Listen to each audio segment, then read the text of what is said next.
will affect them.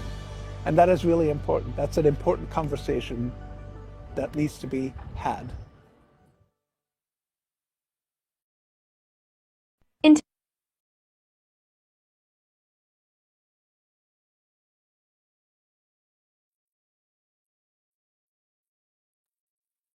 All right. You're all welcome back from the recess. We thank you for staying tuned with us. For your information, I would like to quickly give you brief information about our sponsors for this event. We have HACT, the association, the App Association.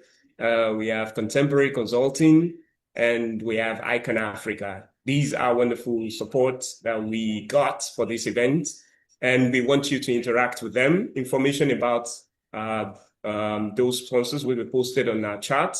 You are free to reach out to them for any form of collaboration or partnership that you may want to foster. So with us this afternoon is the panelist for the next session. And I'm glad to see Miss Lily with us already. She's going to take the lead in welcoming the speakers and getting them on the perspective that we have for this session. So I will yield the leadership of this next session to her right away, as we have already touched a bit into their time. So please, Miss Lily, you're free. Come over. Thank you so much. Hi, everyone. Good morning, good afternoon, good evening, depending on where in the world you're joining in from. I know it's been probably quite a long day for some of you. It is 8 a.m., 8:07 a.m. where I am.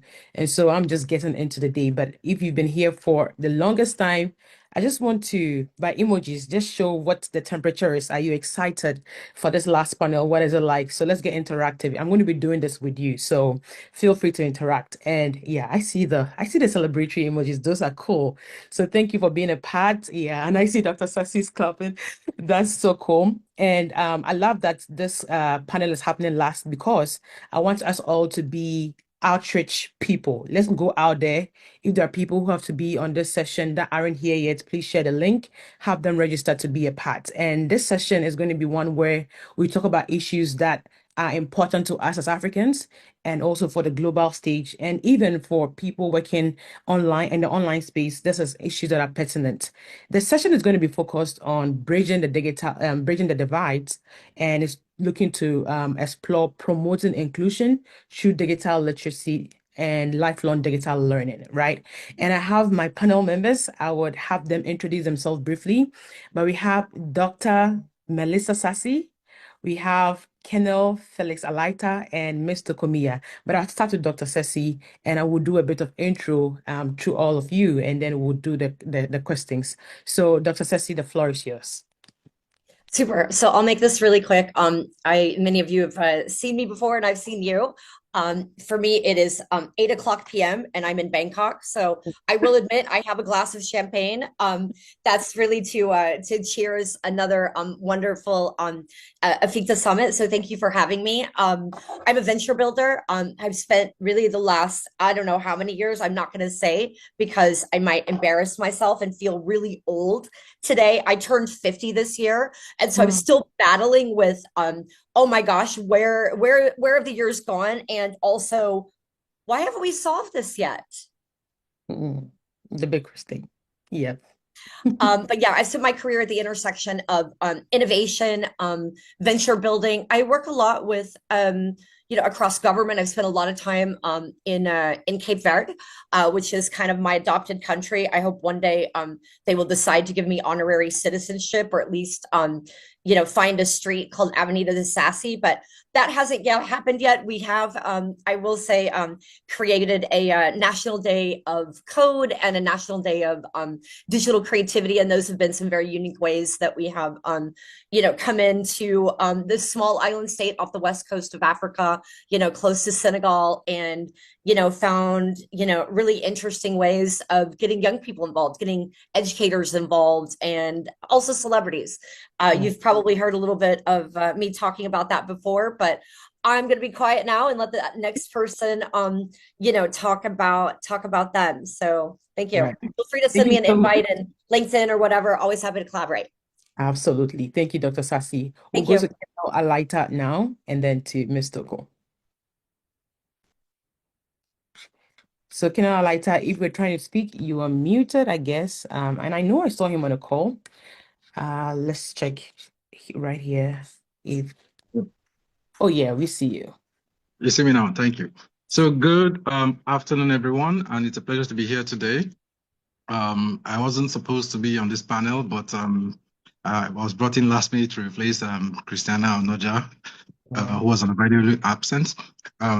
So I'm Colonel Felix Alaita. I'm a retired Nigerian Army Colonel. I'm an innovation strategist. I'm the founder and CEO of Criterion Limited, and also the co-founder of Shecode.ai. At Criterion, we're a strategic company where, excuse me, we're a strategic consulting company that bridges thought leadership and practical implementation to deliver impact across government and industry.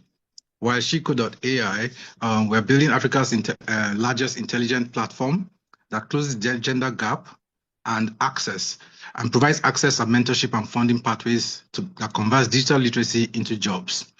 So this topic obviously is of key interest to me because it borders on things I'm already working on, which have to do with inclusion and accessibility. We recently had a session with the Minister of State for Digital Economy of Cape Verde, Dr. Melissa, that we hosted in Nigeria, 1st of September this awesome. year. Were you with Pedro, or who were you with? Yeah, it was Pedro, right? So Don't tell him that he's my public sector crush. Don't say anything because he just got married. His wife would kill me. No, I'm just kidding. I'm sure a lot of people's crushes. Yes, hopefully this is not recorded. It's recorded. I'm in so much trouble now. No, I'm just kidding. He's That's wonderful. I adore him, and the national IT director who also runs Cofounder Digital, Milton Cabral. I don't know if you know him, but if you don't, he is an absolute superstar. Absolutely. We've actually been tasked by Pedro to come to Cape Verde to do a business innovation mission. So you probably get to see us there very soon. Let's talk about that. Let's do it. I can make sure I can get you connected to all the other folks who may be disenfranchised sometimes when it comes to government collaboration. So let's talk. Awesome. Thank you. I love the connection that's already happening. And so thank you, Kanal, for the intro. Let's see whether Thoko is here. And I'm going to throw one question to everybody across board to get the conversation started. So is Miss Thoko on the call yet? And I'll just do a quick search here. Okay, I don't see it. So we're going to start the conversation. But before we dive in, I know I mentioned at the beginning that I love to do this with the audience. So have you invited somebody? If not, please do so. And before we just dive in, I just want to ask a question. When you hear inclusion, what comes to mind? And for me, I'm going to do a bit of context from working from Ghana to the global stage and now pursuing a PhD in the US. Inclusion tends to mean different things to me. In Ghana, we're speaking a lot around issues of affordability, accessibility, connectivity, and whatnot. And when it comes to the issue of inclusion, but that could mean different things, like I said, to different people. So let's gauge the pulse in the room. When you hear inclusion, especially in online spaces or in digital spaces, what comes to mind? And now to our panel members, the question I want us to get started with is this one. We want to dive into the discussion, which is promoting digital inclusion through digital literacy, or promoting inclusion through literacy and lifelong digital learning. One of the questions I want to start with is, in your experience, what is the single most urgent policy shift needed in the next few years to effectively bridge the gap between basic literacy and lifelong digital learning, and especially for marginalized population or unreached areas? So what is that one thing that could change so that we're able to bridge that gap between here is where you get started and here is where you can probably sustain your learning now and in the future? So just to start with you, Dr. Sassi, and move to you also, Kenel. So Dr. Sassi first. Yeah, sure. I think it's really hard to say what's that like one thing, because I'm not sure that there is this kind of silver bullet, if you will, to say, hey, here's that one thing that's going to solve everything. But I was looking at some stats the other day, and I know we're still talking about the 2.6 billion or however many people have still never been connected to the internet, and the trillions that some people say it should cost to get people connected, and all of those sticky things that would entice folks to be connected, whether that's mobile banking or mobile money or telehealth, e-government services, etc. But I kind of look at this more forward thinking, and kind of imagine as we're continuing off into what's going to become AI more and more ingrained in what we're doing. Who's got compute power? That's one And are there things that can be done that actually can kind of leapfrog where we are now to where we can go by thinking about compute power, for example? Not sure if that's the exact silver bullet, because I think everywhere it's about how do we come up with interesting financing solutions so everybody makes money. How do we think short term and long term? And I think it's been extremely kind of I look at my experiences over the last few months. I'm in Bangkok now, but I've been in Cape Verde since like February, and we had rolling blackouts. Many of you experience that every day. Rolling blackouts almost every day for 2 or 3 months, where in the capital you've got no electricity in your home. Forget about how hot it is, first world problems, whatever.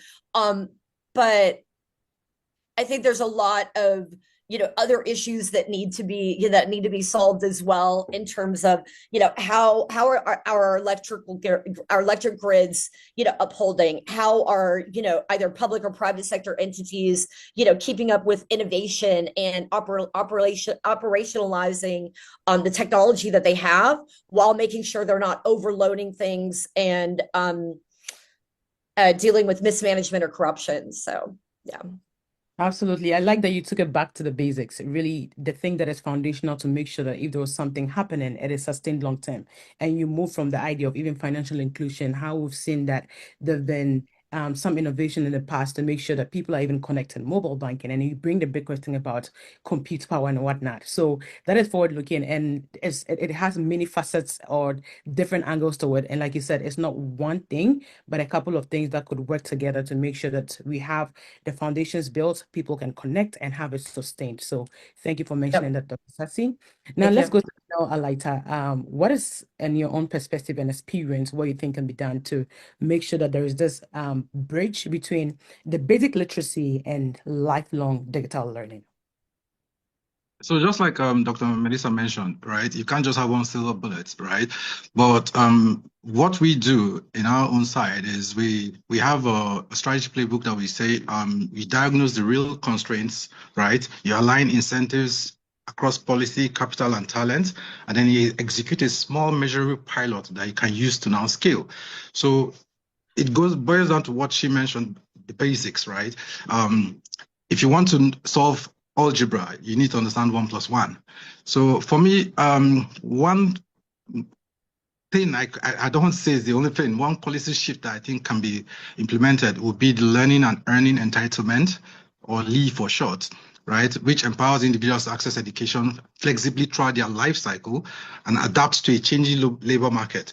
As we all agree, especially in terms of tech, the labor market is drastically changing right now, and it's scary. But I listened to an interview with Sam Altman, the founder of ChatGPT, and he said something like, in the next, he was asked if he was to advise a university graduate in the next 10 years what to do entering the labor market. And he said, we can't look that far because the market is changing too fast, especially with AI, right?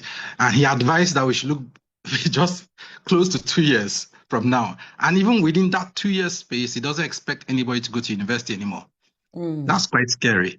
Yeah. So that for me opens the market for this Lee concept, where you learn as you earn, as you work, as you live your life, because you cannot spare that much time sitting in school studying something you never use, when you can you can gain micro credentials that empower you to earn as you're living your life. Right now, I have kids. You want to say something, Melissa? Yeah, I was just gonna say, I love what you're saying about the kind of learn and earn concept. It's something that I built into the Cape Verdean kind of digital digital innovation or tech innovation strategy in the country. And it was about, nowadays I think so many of us, especially young people, are so used to instant gratification. All right. And a lot of people don't necessarily take the time to say, okay, I'm going to go learn this thing for 3 months, 4 years, whatever it is. Like I want to be able to see, how can I make money today, or how can I do whatever it is that I need to do tomorrow, and we're so used to this instant gratification nowadays that I think having micro learning and learn to earn opportunities, it gives people that instant gratification that they need to say, okay, here's why I'm doing this, Right. because sometimes it feels so esoteric. That's a good point. Thanks for adding that. And I want to land back on Kenan Alaita's point. One of the things you mentioned was the idea is that to be very receptive to the changing scenes when it comes to both education, employment, and whatnot, to make sure that the skills are even relevant for the times you're in. So in that sense, landing on what that bridge is it educational or more access driven? Is it education that can make that relevant? So just to land on the point you're making. So for me, I call it a pipeline, right? You can't just pick one and leave the other. If I provide you with micro credentials and I don't speak to employers to say, okay, this kind of micro credentials should be acceptable for people to be employed, then it's a waste of time. For instance, we've been tasked by the Cape government, for instance, at Shecode.ai, to provide training of 500 young secondary school girls, right, in AI. And in Melissa just mentioned, right? So the concept we're putting together for that training requires us to not just the knowledge or the toolkits, but also access to mentorship, access to employment placements. Can you still hear me? Yeah, it's a bit patchy, but you're in and out, and we Yeah, hear it's you. closing for a while.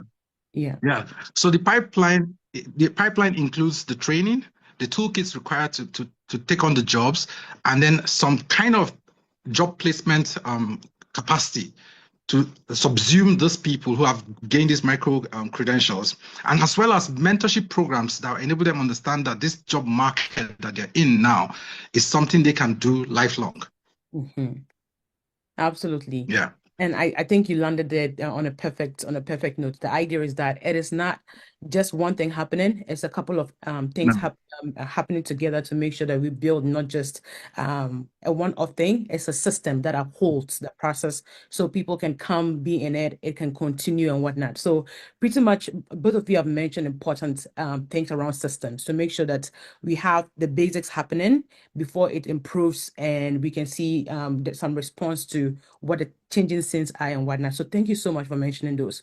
I know I don't see Thoko still here, but one of the things where I'm going to transition us to is still more on the access and infrastructure. And I'll start with Dr. Sassi to think about how we can maybe have policies or regulations in place to ensure equitable access, right?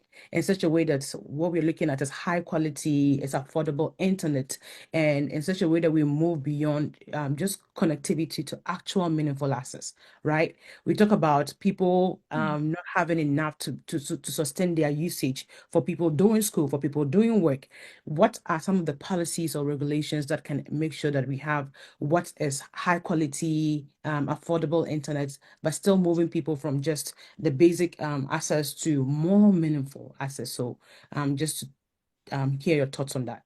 Yeah, I think I'll still go back to kind of what Felix was just saying around, making sure that people really understand how to make meaningful use of the internet, because, I could spend all day long, and we all could, reaching, talking to 100 young people, old people, it doesn't matter, who still don't necessarily understand how they can actually take, this thing, or, a laptop or whatever it is, whether it's yours, your mom's, or you've got, a shared space, whatever it is, that you can actually, take on meaningful bite-sized, learning opportunities, and create outcomes in your life. And I often kind of take it back to economic opportunity, because I think when I look at meaningful access across the developing world or the global South,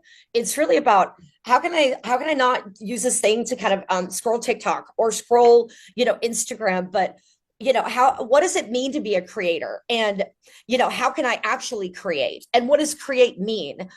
Whether that's, again, doing things through like a national day of code, where, everybody in every single school for a day, takes X amount of time, including the teachers, to, learn some basic building blocks of how do you take, X, Y, and Z. And I don't think it's about starting from scratch, meaning, all right, now here is what a byte is, here is what a bit is, that sort of thing. I think it's really looking at almost reverse engineering it and saying, okay, what platform can you learn? What tool can you learn where you can go out and do X, Y, and Z that can help your family do blah, blah, and blah? I even look at, this is super simple, but I look at, my experience, whether it's in Cape Verde, whether it's in, Tunisia, it doesn't matter where it is. How many restaurants don't even have their menus online? How many, how many don't even have a website? How many things can we solve in our own communities that can actually give us, an income? And I think that's where I focus, usually economic development and tying, skills to what really means something for you and your family. Absolutely. And thanks for mentioning that. So I love it's more like your learning skills to be able to use somewhere. And we hear this narrative a lot that probably around here in the global South, we are more consumers of things on the internet, more than creating, right? And so the essence is trying to build skills that translate into something meaningful. Could be employment, could be education and whatnot. So the idea is that to be able to translate what it is you're using, but then also if that has to be high quality, like you mentioned, that that access is there, people are learning good content, they're able to use that content to translate into something. But not just like, but I think a part of it too is like the business skills, because I think a lot of times, we think about, going out and learning technology, that it's about, tech skills. A lot of times it's really about how do you sell yourself? How do you create your own economic opportunity and, kind of build entrepreneurial spirit and cast aside that, hey, you know what, I'm going to go out and get this great CV and I'm going to go out and apply for a job. I'd love to see us more, kind of focused on how do we enable people to create jobs. And I know we do that, but, what are these micro opportunities that can kind of bring us back to the basics of here's the problem, here's the solution, here's how you can make money, and here's the minimum viable product that you can create because blah, blah, blah tools exist already and you already have access to those right now. Right. And I just want to probably just do a follow-up on this. Who is responsible? Gosh, I think it's like everyone and no one, right? Well, I'll take two approaches to that, right?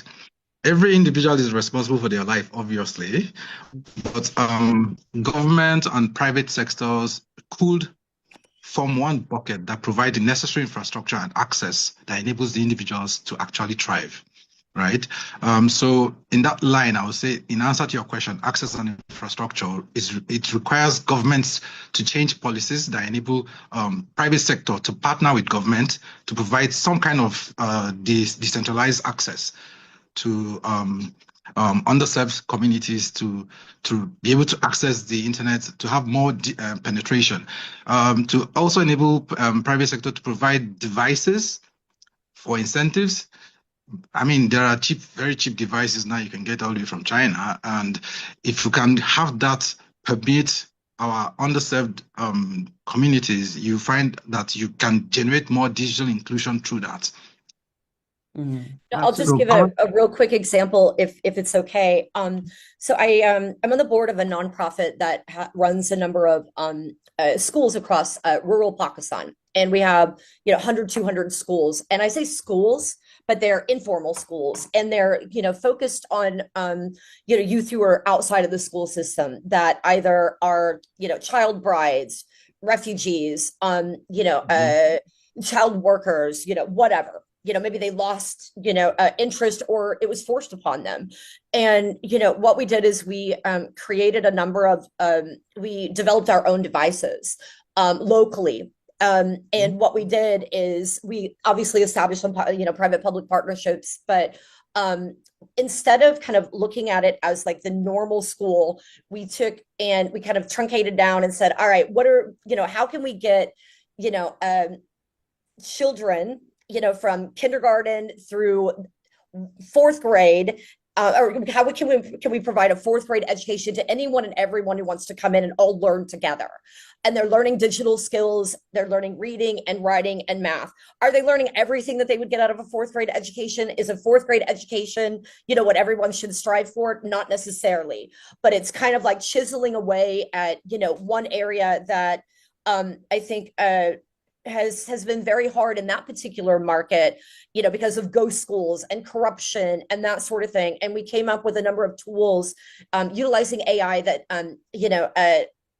it kind of enforces collaboration and pictures and that sort of thing. And there's a lot of data privacy and security that comes along with it, but ways of monitoring to make sure that, stipends that go to these community, leaders who are kind of well-respected folks in the community that are not necessarily teachers, they're kind of mentors of like the cheerleaders of, hey, it's important for you to get these skills and here's why. Right. And I'm going to come, thank you for adding up to that. And I hear from the both of you that it's a shared responsibility, more like what we say in this space is a multi-stakeholder approach to addressing these, right? And that involves government, private sector, and whatnot. And I'll give you an example. I'm originally from Ghana, right? And Ghana has one of the largest e-waste dump sites in the world, and that is found in Accra, Agbogbloshy. There are many devices that are dumped in Ghana, so much so that sometimes it is a struggle between treasure or trash. People go in there to find devices that they can break apart and find valuable metals in there to sell. Or some of these devices can be refurbished, who knows, to send into rural, like deeply urban place, deeply rural places for people to use, right? So when we're talking about even as issues about assets, right? Are we thinking about refurbishment? Are we thinking about things that are eco-related? How can we reuse some of these, right? All of those approaches are probably not too far-fetched. So the idea, as you're thinking about the responsibility, is how do we even start even locally, right? Before relying on international support, private sector support. Can we, of these people who are out here breaking up materials and taking out the precious metals to sell, can they be taught to even refurbish some of these devices? And all of those become the big question. So still along those lines, and I'll come to you, Kenel, and I will come to Dr. Sassi in a bit too. We see a lot of times that sometimes we are trailing behind when it comes to how times are changing. People will usually say we are maybe 10 steps behind the rest of the world. But the big thing in the room right now is AI. And the big question is, are we even there yet to pretty much tap into the power of what everybody talks about when they talk about AI from our inclusion standpoint, right? Are we even there yet? And if not, I mean, if you're not there yet, the question I'm asking you is, for the system or the pipeline that you described, what should happen so much said that we can be able to update the skills we have, so that even not just for programmers, for all citizens, so that we're able to prevent the illiteracy right now when it comes to some of the topics that the world has caught up with, and especially for you that you work in AI, right? What are some things that can be updated, education-wise, maybe system-wise, that can help all citizens to be knowledgeable in this area, to help us to also play, or maybe on a level play field with the rest of the world? What are some of the things that could change there? So funny enough, the things that need to be changed have changed already. We just haven't identified them. Yes. Right. So before now, if you wanted to go into tech, you have to learn coding and all that in order to use AI or whatever. But now there's a new system called vibe coding that enables you to just code without even knowing what you're coding. You just say, I want this interface, and then the app develops it for you. So I see it as a great opportunity for Africa to leapfrog its technological advancements real fast. I mean, you can literally build apps and even digital tech in the speed of light now, based on this enhanced access to large language models that everybody has access to. Not necessarily for free, sometimes for free, but not necessarily for free if you want the high-end parts of it. So I think the problem is actually in how do we improve the access to infrastructure to enable people to use this new technology now to catch up, right? For us at my company, for instance, we are working with 3 different agencies in government to build a system that enables should I call it the inaccessible areas, right, have access to internet in a system that are designed earlier on when I was in government, when we were building the Nigerian Startup Act.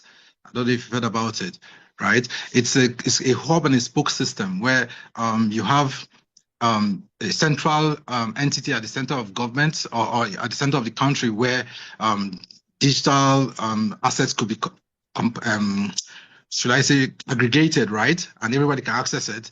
However, you build a spoke system across the local regions where you can build what we call in the past cyber internet centers, right? I don't know if you have that in Ghana. You can build facilities where people who do not have capacity to have access to the internet or even devices can just go there and use those devices to learn stuff. Right? You could build a large network, a mesh network of such things, and that provides the infrastructure, which is the baseline solution to this pipeline. Now, when you have that infrastructure, then you can start to speak of saying, oh, how do we create policies that enable people to understand that this technology that you hear about that is so out of space kind of knowledge is accessible to you now, right?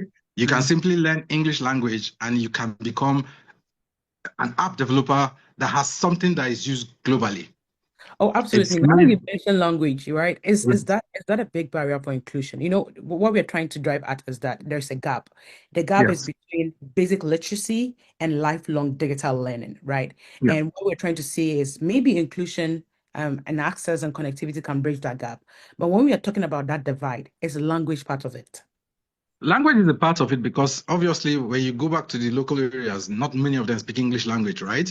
But therein lies also an opportunity for those who are in this space.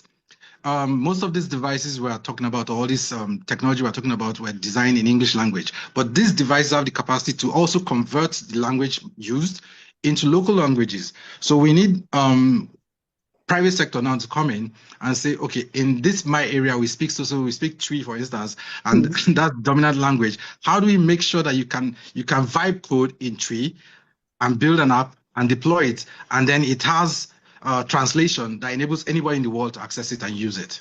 I see. And I thank you for mentioning that. I see Dr. Sassi had a hand up. So just to add to your point too. The floor is yours, Doctor. Yeah. I was just going to say that I think we also need to create a culture of enabling people to maybe kind of, I'll say it, see the light. You know, I think many of us, you know, and I don't want to, you know, project, you know, my personal feelings, but, you know, in the past, I would self-select out of, you know, certain things because I thought, oh, I'm not technical enough. Oh, I'm not this, I'm not that. And I think a lot of times it's about demystifying the actual skills that you need to have. And that's kind of goes back to kind of role models in your own community, people who look like you, people who have experienced what you've experienced that can say, hey, wait a second, you know, here is something that you can do and here's how it can help you. And, you know, that voice may not be me. It may not be you. It's, you know, who is in that, you know, local community that can be enabled with, you know, the information that can say, hey, wow, here are 3 different platforms, or here are 3 different things. Actually, you know, no, you can work in tech. And here is what that means now. So stop self-selecting out and thinking I'm not technical enough, or I'm not creative enough, or I don't know computers, or, you know, whatever that narrative is that we, you know, that we often hear. So role models, I think, is very important from your local community, people who look like you experienced what you experienced. Absolutely. I see that also, Kenel, you had your hand up. So let's Yes. come to you also. So that ties into the mentor aspect of the pipeline I mentioned, right? When you have role models in your community who have done something, no matter how small, they build upon it, and then people from bigger communities can train those role models to keep training and retraining, right? So I think that will solve a major shift in the mindset. As well as the fact that we need to also educate people to understand that tech today is not necessarily stuck on tech. It applies across all industries now. If you want to build, in fact, if you want to create a movie, you can actually use AI to build a movie. So if you want to be in the creative space, for instance, you can still learn vibe coding that enables you to do something within the creative space. So you're not stuck on, oh, it's not my field. I've never been interested in tech, so why am I being forced to learn tools about AI? No. AI, what are those tools? What are those things that you can use right now today, knowing about where they are and how to find them? Absolutely. It's amazing that you can actually use AI right now to do music that is sellable. Well, with your voice or with no voice at all. So there's a lot. The other thing that comes with the question that I'll probably ask you, and I just wanted to catch up our audience if you just joined in, and I'll mention something relating to the AI use. So for everyone who just joined in, if you just joined in, we're talking about how to bridge the divide and in promoting inclusion. We are looking at the angle of basic literacy and digital lifelong learning, and we are experiencing right now the touch that, look, we need systems that are sustainable, systems that are able to be sustained over years. They can be repeated. They can be used in such a way that people come in and it's robust enough. And maybe sometimes in its own, it can change, adapt to changing scenes and whatnot. We also see that inclusion is not only tech related, and it has the angle of the mental changes that have to happen, the models that we have to see to aspire to be like, and also the tech part comes in, and we have also the angle coming in of, hey, it is not a one person work, it is multi-stakeholder. Everybody has to come on board. Now, one of the things I wanted to touch on, and I wanted to catch up on it with everyone before, is we mentioned the use of AI. We mentioned how AI right now is pretty much maybe addressing the issues of underserved and underreached. And like you said, you don't have to have all the skills to do things right now in tech. You can use AI to help you. It's like your co-pilot. It's like your co-driver. Let's talk about the legalities. Sellable, for example, sellable in a sense that AI has done this work. Can you really sell? We are thinking, I'm asking this question also in the light of lifelong learning. People literally do school right now online. There's a University of YouTube.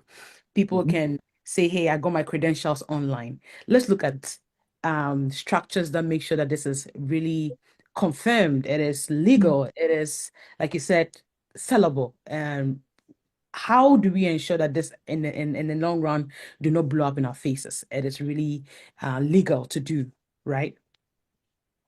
So do you want to speak to that, Kenel? Maybe Dr. Sassi? And I have a question for you before we go to the audience. We want to hear from you too, because you are the feet on the ground, the boots on the ground. You know where it pinches the most, and we want to hear some of your thoughts also. So who wants to take this? Go ahead, Felix. And by the way, Felix, I sent you a message. So you owe me a response. Look for it, because I want to talk with you afterward. We have work to do. Problem. All right, I'll let you talk first, please. Right. Thank you. So what I would say is that globally, right, these conversations have been had before now, like 2-3 years ago, on the ethical side of the ethical use Even of longer AI. than that. We've been talking about this for like 10, bro. Exactly. But I think the world is coming to a realization that AI is here to stay and there's nothing you can do about it. And it's changing the labor market, it's changing the educational system, it's changing everything. So what we require to do now is go back to our governments and see how we can sit with government and make them understand this thing, because it amazes you how much government does not understand this. Right? They might have a one size fits all strategy or act or policy around tech, but do they understand how fast and dynamic and changing this new concept of artificial intelligence is? I doubt that very much. So we need to go back to speak to government to start to make it something they shift policies around, so that the populace understands that the education we receive within this sphere is usable and something you can be paid for, then the education system understands that this is a new system of education. Employers understand that, yes, you can accept these credentials and pay for services with these credentials. People who use services that have been built off of this platform understand that these services are legal IP that were created by these people. Because one of the ethical considerations was, if you use AI to build an app, for instance, is it yours or is it the AI's app? But those lines have been crossed out over time. So now it's understood that it belongs to you. So that extent, if you make enough input into it. I don't know if that answers your question. Yeah, I think what in essence the baseline is that it's probably this quote that I've heard over and over again. It says, if technology rolls over you, if you're not part of the steamroller, you're part of the road. It means that we have to adapt to the times we are left behind. So we probably would have to make policy and regulation match what is happening, accept that technology is part of this revolution we are in, and to put structures around to maybe verify these credentials, have people work with them and whatnot, because it's really serving a need, it's bridging that gap, and AI could do that if it is put in the right confines. So that is that landed well. And Dr. Sassi, did you want to also speak to this before I conclude the question, and then we have our audience coming too? Yeah, I'll just say a couple words. And I think that it's not about kind of AI being the, kind of a thing we need to, adapt to, if you will. I think it's already here, and it shouldn't be seen as something that is replacing us, even though I think in many cases that's how the narrative often works.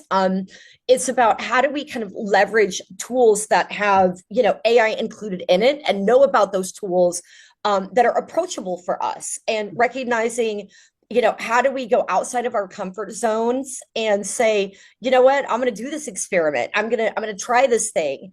Maybe it works, maybe it doesn't. And, that's okay. And not being afraid to fall flat on my face, and not being afraid to just, go out and experiment. And I think a lot of times we're often in this little box of, what's going to happen if, what if I risk it all and blah, blah, blah. But I think at the end of the day, it's really important for, again, us to have role models, us to know what tools are there that can, help us do those leapfrogging, things no matter where we are, whether we're, an out of school youth in, rural Pakistan, on the Afghani border, or, we're in, Cape Verde dealing with, what happened recently in Saint Vincent, or, Ghana or wherever else. Absolutely. And that is spot on. I'm just seeing some comments in the comment section. I'll read it out, but I also allow these folks, if they can, to speak to some of the issues they've put out there. But again, just to catch everyone up, if you just joined in, we are looking at how to, in essence, bridge the divide. And what we're looking to do is to, in the long run, bridge what it is that is basic literacy, promote inclusion through literacy, and lifelong digital learning. And it has been a whole lot of conversations. We have moved from the basics, the access, the infrastructure. We have come to the issue of AI and emerging technologies. We have seen that it's a blend of both tech and humans, and everybody is responsible for this. So if you just joined in, that is where the conversation is headed, and you also would have a role to play if you're trying to promote what inclusion looks like for our countries and the global south in general. So just before we move to or transition to the audience, the question I have for the both of you, and I'll start with you, Dr. Sassi, and go to Colonel Alaita. If your organizations or institutions or the work you currently do, if there had to be something that you look back in the future and say, hey, we did this and that, and we are able to say because of that, we have promoted inclusion, especially towards digital lifelong learning, what would that be? So is there anything that could be a measure? Say this is 2050. And all right, your organization, am I answering for like a personal thing, or I'm answering for like a collective thing? I want to make sure I got my head on you straight. can do you can do both, actually. Do personal, the collective. Okay. All right. I was sitting here thinking about, let's say I'm sitting in front of, someone, and they said, hey, you've been working on this stuff for a while, like, what have you really actually, done? You're talking on this panel, like, what have you done? I think of a few things. I think the first thing that comes to mind, my children grew up in Tunisia. I've spent a lot of time in Tunisia as well. Obviously different part of Africa than Cape Verde, and different circumstances and culture and that sort of thing. But I created this nonprofit, and it was really kind of stemming from this hackathon that I participated in when I was at Microsoft, where I realized that, speaking of e-waste, there were Microsoft was recycling all of the devices that it came across, even those that were like last gen, unopened box, never been connected to any network. They would physically open the boxes, brand new devices, and rip out the hard drives and destroy them, because that was just part of the policy.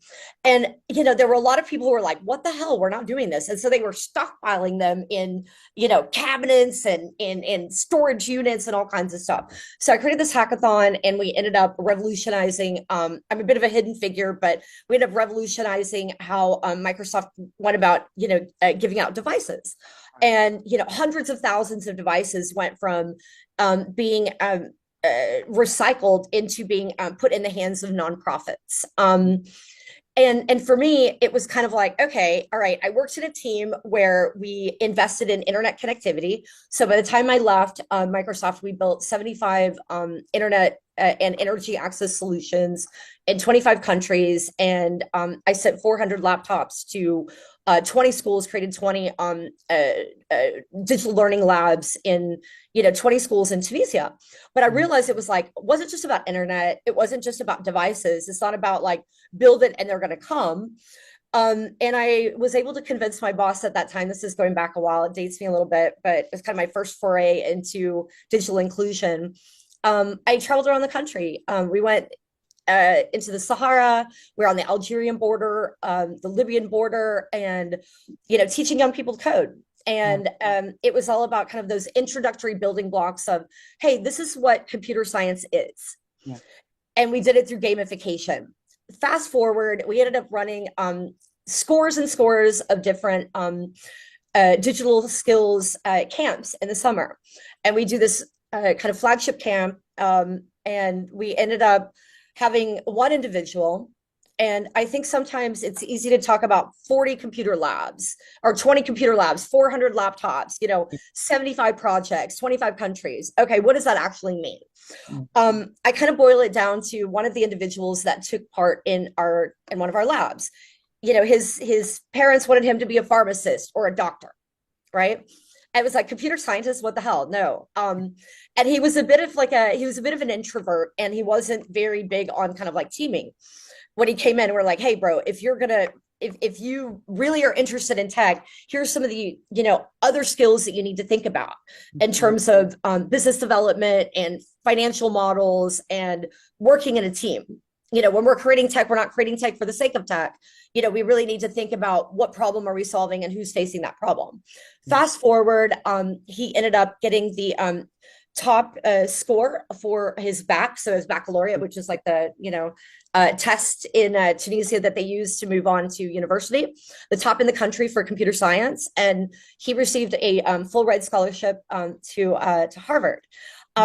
So sometimes it's not about like, what are those big numbers about 475 or, taking 100,000 students and 6,000 teachers in Cape Verde and, taking X amount of time out of their day to say, hey, here are the cool things you do with tech right now.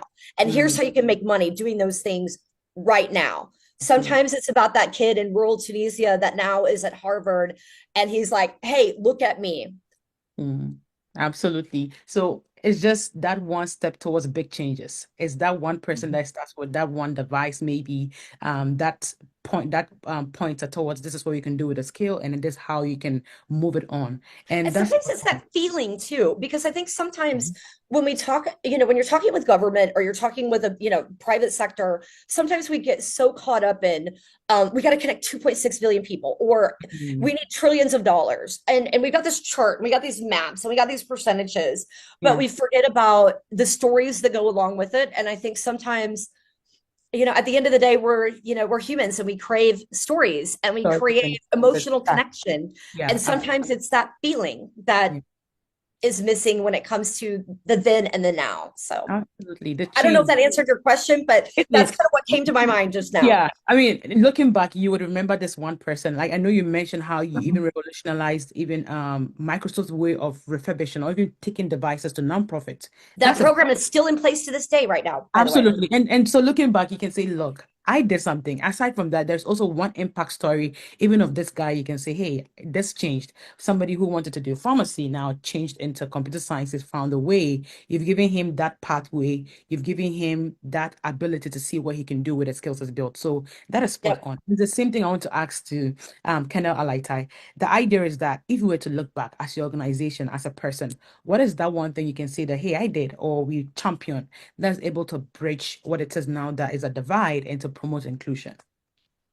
So I think for me, there's literally no difference between me as a person and my organization. So Right. I'll merge them together and say that while I was in government, for instance, we led the creation of the Startup Act and passed it into law. It was one of the fastest law that was passed into law in my country. And it provides enabling environment for tech startups to thrive in our country. We've gone ahead as well to speak across different platforms across Africa to see how we can align startup policies across Africa to enable cross-border validation, right? So I'll give that as one of the things I'll say, okay, we contributed to, right? Yeah. But beyond that, I've also gone ahead to initiate and try to pass into law a creative industries bill that was supposed to enable the tech industry and the creative industry to have a crossover point and scale, right?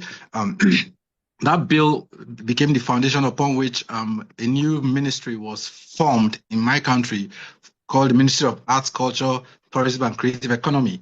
So I'll give myself that and say, okay, I did something, one singular person did one thing that set the ball in motion for a whole ministry to be formed. Absolutely. I don't know if it's big or small. Yeah, but no, going it is forward, big. It's huge, yes, because usually policy and all these bills trail behind technology. Technology is very fast evolving and policies catch up. So for you to have that even as foundation for startups to be able to play for a ministry to come out of it, it is huge. Yeah. And I think you would add on to it, yeah. Especially in your country. Especially in your country. It's hard to get stuff done there. Yeah. It's really hard, believe me. That's but a big feat. we can't give up. Is that one person that does a move and starts a snowball effect that builds stuff that Anything generations can down the happen line over will jollof enjoy. rice. Yeah. However, Right. currently we're working on something that speaks to what we are discussing on this session, which is inclusion, right? We're working with just for one example, NICOMSAT, Nigerian Communication Satellite, right? To see how do we provide or rather deepen the internet penetration, right? And then partner with private sector to also provide those devices we mentioned to start that micro-credential system we already think should solve this accessibility and infrastructure problem. So there's a whole project we're working on that I can't name right now because of privacy issues, but it's already in play.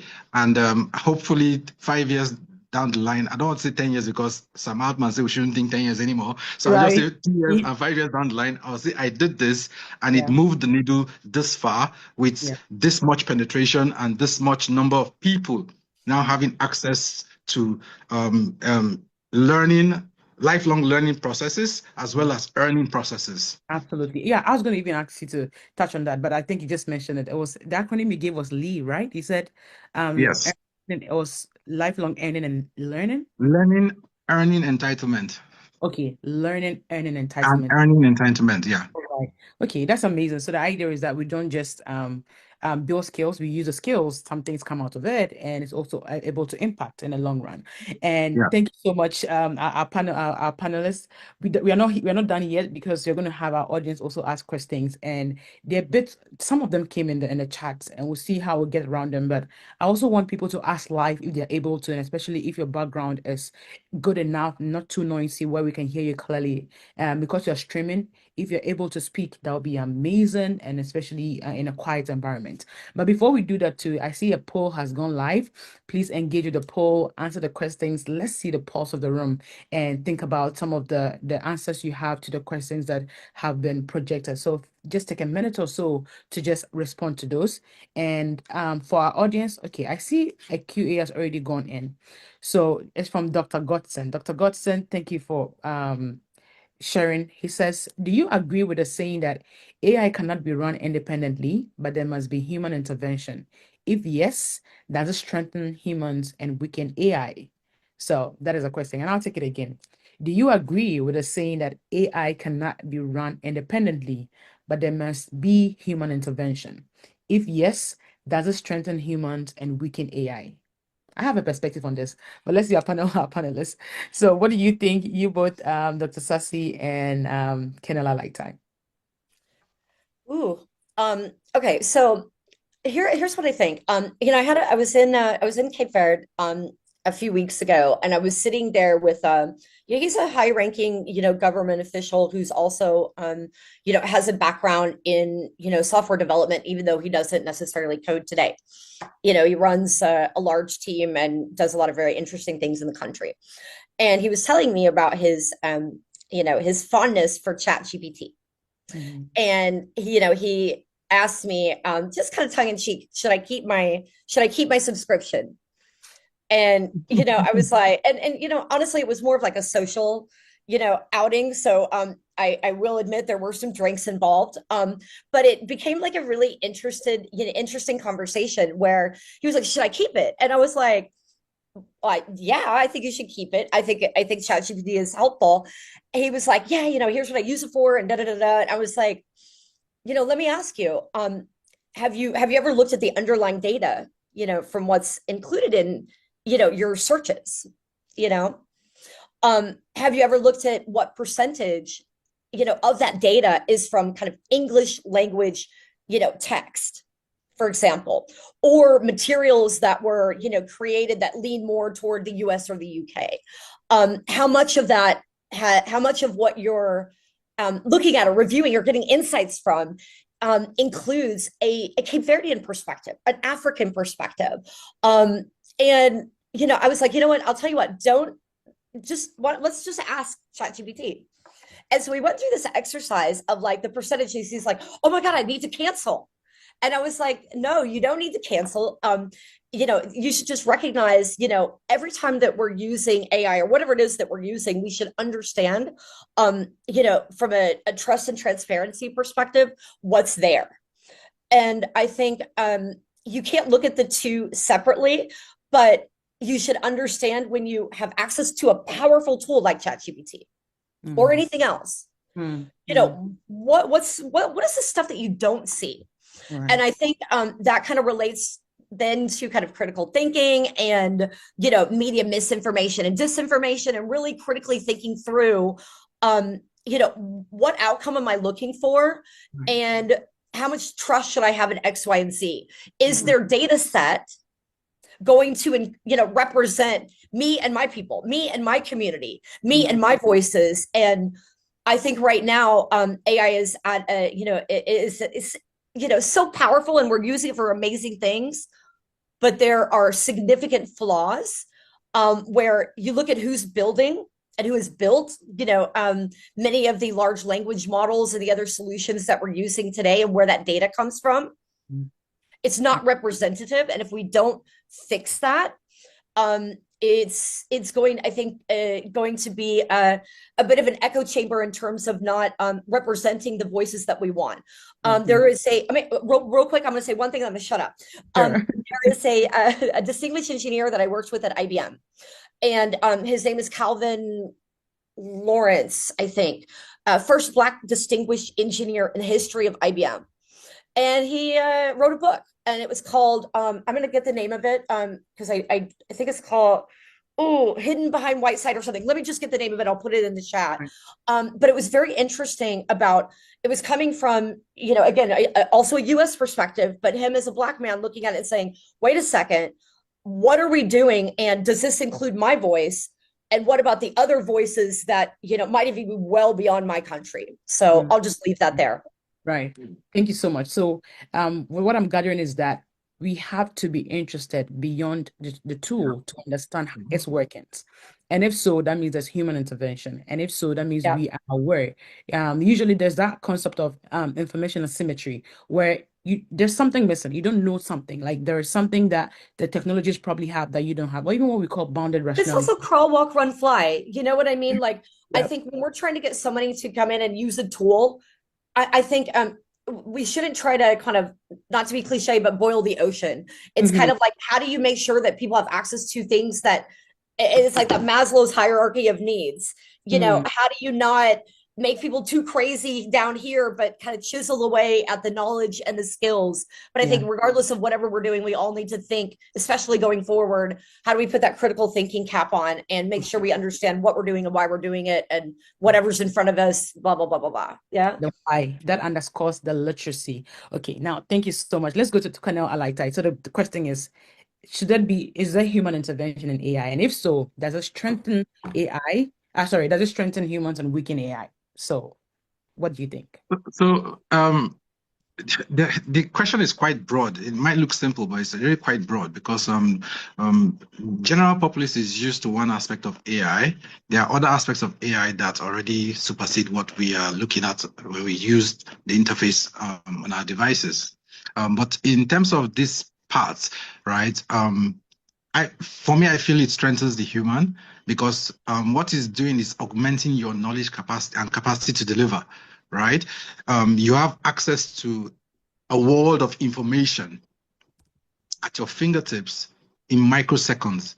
So if you are a smart person and you're able to aggregate such information to deliver something, I think it's an enhancement.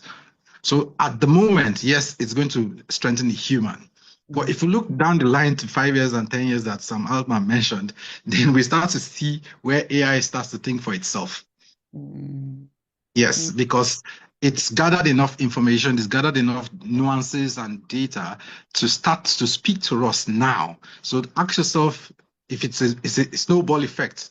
5 years down the line, 10 years down the line, how much of your intervention do you think it will require? You probably wake up in the morning and it greets you in the morning and says, I know you're supposed to do so and so today. I've done this part for you. I've done that part for you. And then you can just go back to sleep. Do you understand? So yes, the possibilities are quite endless, if I must say. So we can't have a clear answer to that now. So what I'm hearing is that like everybody's talking about artificial general intelligence, where we are even leaning towards more, even at the platform of AI, and even what we know now as agents, being able to think and automate some of the things that you already do without you even having to do it, right? Exactly. So from answering that, yes, there's human intervention in AI. Does it strengthen humans? It does. Does it weaken AI? Not really. AI is also learning. Like the idea is AI is an output of many processes, and machine learning is that process. As they interact and interface with humans, there is that learning that gets them towards that agentic output, and then the artificial general intelligence you're describing, that in future they get really smarter, right? I think right now it is more complementary when it comes to the humans and AI mutually benefiting, but sometimes you need to make sure that the confines are really defined so that it is not harming humans, and that's where the ethical part comes in, like we mentioned earlier in the conversation. Right. And I know we have a couple questions. Yeah, Musa had a question also in the chat. So I'll take Musa. Maybe we'll split this so that we can have some time. I'll give one to you, Kenel, and one to Melissa. So Musa says, how can we ensure that digital literacy learning initiatives are sustainable and scalable in Africa? I think you mentioned, maybe you or Dr. Sassi mentioned how you use the place as a sandbox or to test some of the things that you were doing in inclusion. Now, Musa's question is, how can we ensure that these learning initiatives are sustainable and scalable across the African continent? Yeah, I think I'll go back to some of the things that Felix shared around mentors, centers, private public partnerships, credentials that mean something, bite-sized and snackable outcomes that are almost real time, so that people feel like I'm making progress. I'm making progress. And I know it's sad to say that we're in such a, real-time instant gratification world, but we are where we are. But I think also, we need to think about, Africa's a big place. I don't need to tell you this. A lot of cultures, a lot of languages, a lot of villages, and a lot of just different perspectives. And I think it's not just about how do we get things in Abuja, how do we get things in Lagos, how do we get things in Praia, how do we get things happening in Tunis. It's really about making sure that we're impacting local communities and rural areas as well, because the world is seeing a significant brain drain, across all of our rural communities. And it's impacting culture, it's impacting language, it's impacting families. And there are so many different things. I don't know the exact right answer, but I think, there has to be, a hub and spoke model that includes local people, private sector, public sector, but also each of us individually taking responsibility for our future. And I think a lot of times, I'm not sure we do. Yes. Myself included. Yep, and that is something to think about, truly. Absolutely. Yep. Thanks for mentioning that. Did you want to add anything, Kanel, before I ask you the next question? Scaling and sustainability. I think sustainability will come naturally once you have a pipeline in place where there's an outcome that people can visibly see. It loops back to the start of the pipeline again, because if I benefit from such a system, then I want my kids to be involved in such a system, and then the pipeline goes in a circle that way. So sustainability becomes a given at that point. Absolutely. And I think if you know someone who's succeeded, it's kind of like you feel it, it's real. It goes back to also that storytelling of how do you take those local voices where it's also not the government talking about, it's great for the government to come out and do a story, that helps, but it's really about having that local evangelist, seeing it also as like their responsibility. They're kind of an ambassador, if you will, within their community, and kind of enabling them to be a voice of impact and sharing with them, how can you actually be a voice of impact? I just participated, which is why I'm here in Bangkok, in a hackathon. And we, it's funded by a US NGO that, where we had about 100 people from, all over the world. And I focused on the South Asian, kind of group where we brought in, voices of impact, talking about how can they use their voices during like government shutdowns, during times when the internet is not working. How can you be a voice of impact in your community that brings about digital democracy?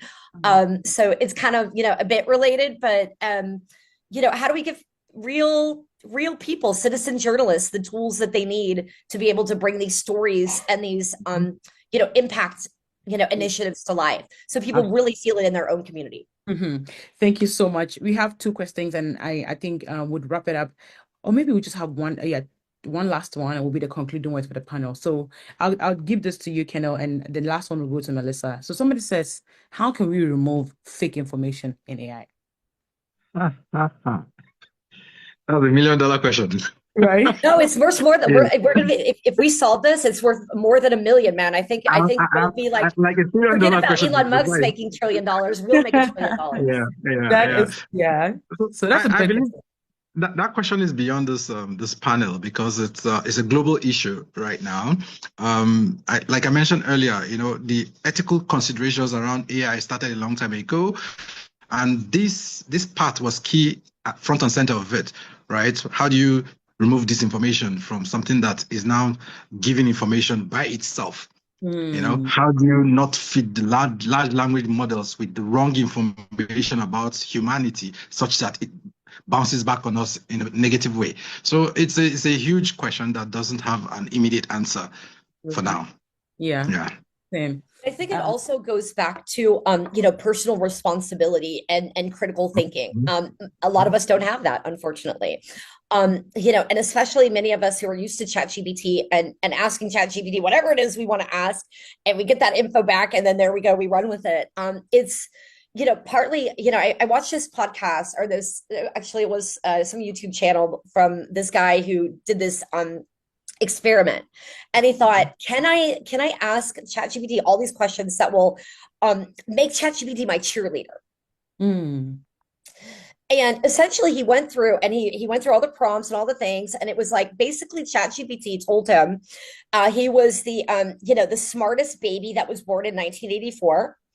um and that he needs to be very careful because people might be watching him and following him, and that it is true that he needs to kind of self isolate a little bit and reevaluate his friendships and his family, and that he needs to, and that his idea that he came up with was like the best thing ever, and he could be the next trillionaire.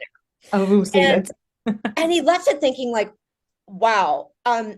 And these were all kind of the just normal prompts that you would ask. And I think this goes back to, it's great for us to make sure that we're enabling people to use the right tools and become technically savvy, protect their, have a voice, blah, blah, blah.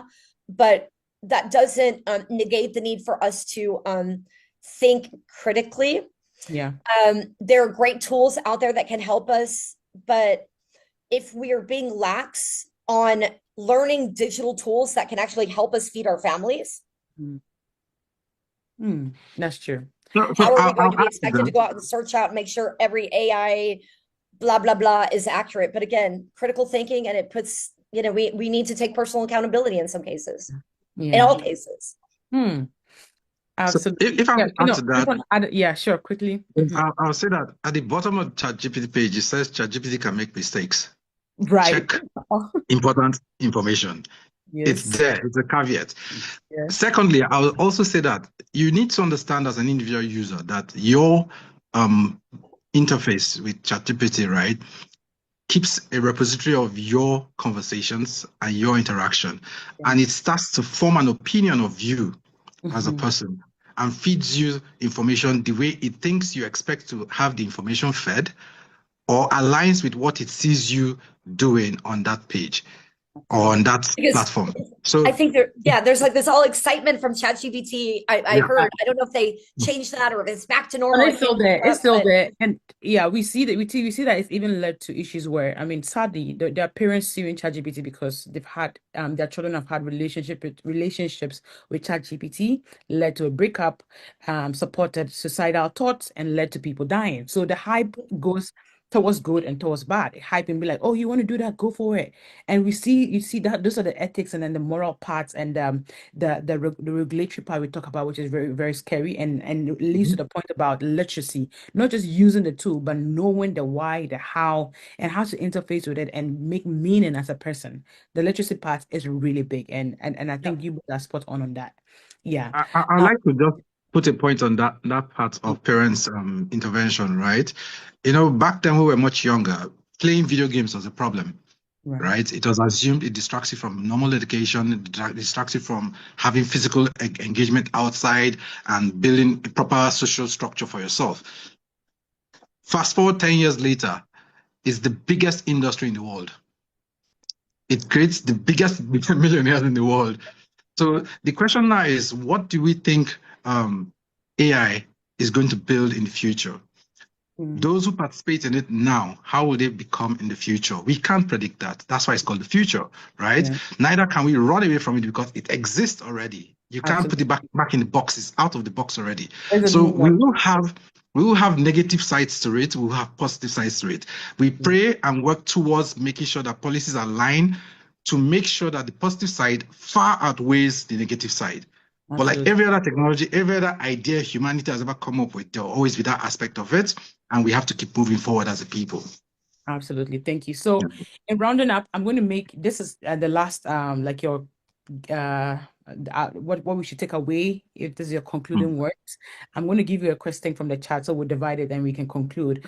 To you, Colonel Alaita, somebody asked that, hey, since life is a story, how can Africa apply AI playbook storytelling to supercharge African children AI knowledge? And because you work in AI, I'm going to have you answer that. So how can we storytelling to especially educate the children? And then for you, Dr. Sassi, somebody asked that there is currently 64%, and it came in the chat from Ernest. He said there's 64% usage of internet. So there's a gap. Like people are not using when it comes to the internet 100%. how do we close that gap, that usage gap? How do we close it? So for Canada Light, I'll take you first, and Dr. Sassi, give you some time to think about that too, to close that usage gap. How do we do that? And this will be our concluding words. So Kendall, the floor is yours. Yeah, so for my part, it's an interesting question because building narratives is really essential to any society's growth, right? And AI right now enables us to actually build narratives faster that will help shape the way our people think and feel. So I would suggest that maybe more people get involved in such utilization of AI to build narratives and train our children to understand that they are a homogeneous group of people and this world is open to them. Before now, we get fed narratives from the West and we learn from the West. But with AI now, we can actually shape our own narratives and decide what we want to be known as Africans, and then push it across our populace so that our young people adapt and accept it, and then start to export it, just like how we export Afrobeats from Nigeria. Love that. On the narrative, All for use AI, Afrobeats. right? Well, Dr. Sassi also adds jollof to that. So it says Afrobeat. Exactly, and the love. There you go. Yeah. Afrobeats, jollof rice, I'm in. Yeah. Right. So final word from you, Dr. Sassi. How do we close that usage gap? Yeah. So I think, we've already talked about, enabling ecosystems and that sort of thing. But, one of the things that I really love that kind of brings people together, and I think more people, more young people especially should participate. And that's, when we have these homegrown hackathons that are, collaborations. And I almost feel like when we say a hackathon, it almost again creates, people to self-select out and think like a hackathon. I'm not a hacker. I don't know about tech. But kind of almost demystify what a hackathon is. And I love having these homegrown, hackathons and camps and things that, make problems and opportunities real in individual communities so that, young people especially can look and say, okay, here are the problems I faced in my life. And here are the problems or the opportunities that I see. And, giving people almost like low risk opportunities to just try and fail. I think that's one thing. I think the second thing is volunteerism. I think, I look at how did I leapfrog over whatever my career could have been to whatever my career is now. And the experiences that I've seen across Africa and the world is people volunteering. And, like you can't get fired really if you volunteer. Like,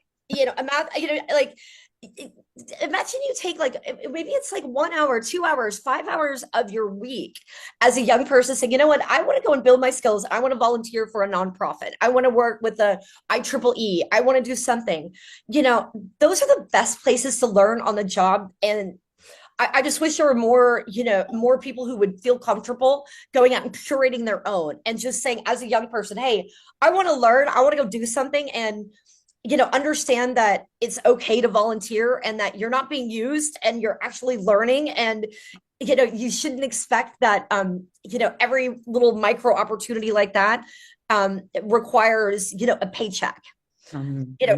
Micro volunteer opportunities are just really great ways of going out and bridging that gap, in my opinion. Absolutely. Thank you so much. Wow. Such a good place to learn. To land. I usually tell people that I get paid to do the things I used to volunteer to do and good learning opportunities. 100%. Yeah. Especially now we just discussed that there's a community approach now to even inclusion. People don't have the personal devices, but there are cafes, the centers, the groups where you can go use those opportunities. But I've learned a lot from the pipeline approach to Dr. Sassi mentioning about that one thing that we can change when it comes to telling the story, the mindset, getting people to see that it goes beyond just the tech aspect to a more holistic approach of combining the humans, the story, the impact, and getting people to see that it's possible. It just pushes us towards this digital lifelong learning and getting people to be empowered, but also be very much literate and use those skills to create impact, create jobs, make employment. I mean, there's a lot that was said in this panel. We got a lot of work to do. Yeah. Yes. Yeah. And like you said, it's a shared responsibility. So it's all hands on deck, however you can. And from whatever stakeholder you role you are in, please get on board. Thank you so much for being an amazing panel group, and for our audience for yes, our audience for being very interactive in the comment section. I know we couldn't read all of those, but I know I read through. I know the panel members also Yeah, took I time. did too. Thank you, Yeah. everyone. Yes, and please feel free to connect online. That's the beauty of the internet, that a conversation doesn't stop here. You can connect online on LinkedIn and whatnot, and yes, they'll be happy to respond to you. So thank you, everyone. Back to the organizers. It was a great time with you all. I appreciate that. Wow, thank you so much for this quite interesting session. Thank you, Ms. Lily, for leading this session. It was quite interactive session. I could see a lot of charisma. I could see a lot of energy in the house, and that was really, really great. We're going to take a picture, but I would extend that opportunity to all the participants that we have in the house. So we're going to promote as many people that we can to be part of this photo session. So please, once we're giving you the right to on your camera, do that right away.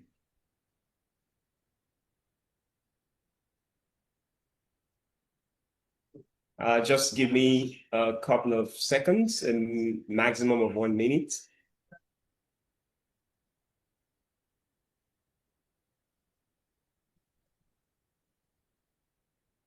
Yes, they are joining.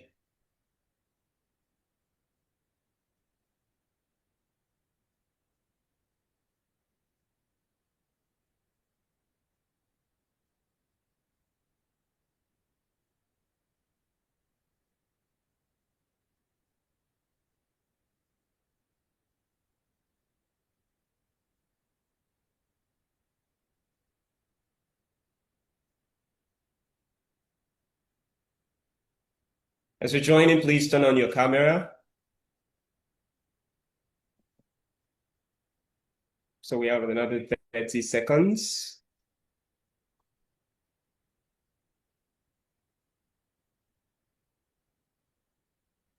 Twenty seconds.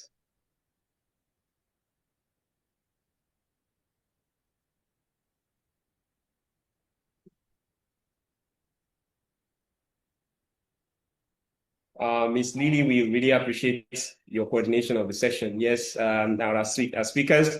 Oh,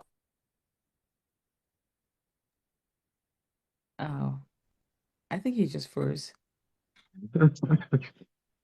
Yeah. Felix Alaita, Dr. Melissa Sassi, Global Head IBM, IP Protect Accelerator. This Can you has see been a very mine? interesting, charismatic, and interactive session. I Okay, truly cool. appreciate the conversational Thank you. nature of the discussion. It allowed for diverse perspectives and practical experiences on the topic of the session. I love the fact that it wasn't just a series of presentations, but an open dialogue that reflected the realities we face across Africa. The insight shared today reminds us that inclusion begins with conversation.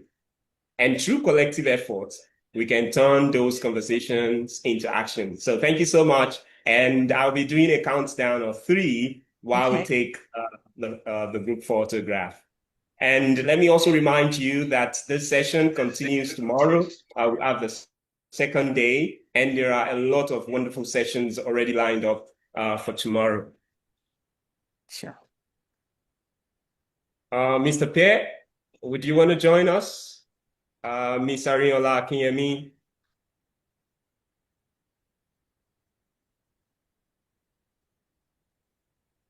Thank you, Dr. Sassi, Colonel Felix, Miss Lily. Jimson, nice to see your face. Advocates for all the wonderful contribution. Thank you. Great insights. Yeah. Yeah. Yeah. Okay, so are we good to go? We can take a couple till everybody has their videos on, so we can do one. Well, I'll do one. You're gonna make my cheeks hurt. I'm smiling too much. Right? Okay, I just took one. Oh. If you keep smiling, I'll take a couple. Well, I took another one. Yep. So are we good here, team? Okay, Good. so we're doing the countdown for us to have the snapshots. And please let your smile be bright. Mhm. All right, 3, 2, 1, and yes, I have it. Thank you so much for your Thank you. participation. Please do join us Right. again. Thank Sure. you, Thank you, everyone. together. All our Right. participants, we appreciate you Right. staying with us all through the Right. session. Yeah, Right. see you Good night. tomorrow again. Good to see you. Bye. Bye. Bye. Mhm.